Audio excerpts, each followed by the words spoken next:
Welcome. My name is John Hines. I'm here with another TBHS AVID 2-minute PD. Today we're going to talk about marking the text. So last time we talked about Cornell notes, which is something you create alongside a text to help you process the text.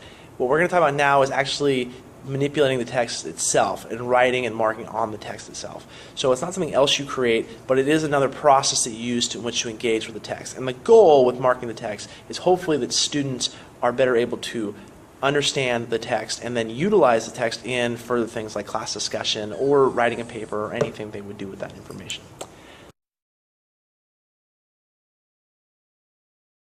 Here's a real live example of a text marked by one of our students.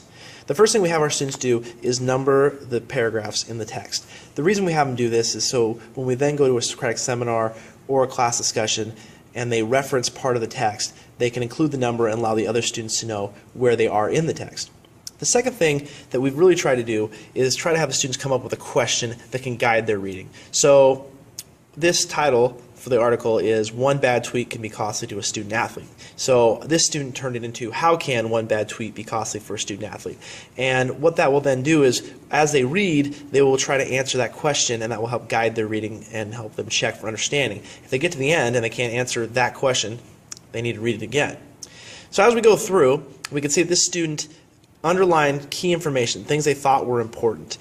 They circled names that were in the text so that they can continue to kind of keep them straight and refer back to them. And they also wrote questions or comments as they go through the text. And most importantly, they also highlighted the most important claim or the key claim of the text. And if we look closely, this underlined text right here is actually the answer for the question. So what this allows students to do is, as they work through the text, they're not simply just passively reading it, they're actively engaging with the text. They're actively using the information, picking out the best information, remembering the key information, circling the key terms, and then actually making questions about the text. This then allows them to, when we later go forward and ask them to try to recall information or use it in discussion, they've already processed through the information and they've selected out the really important information that they need to be part of the discussion.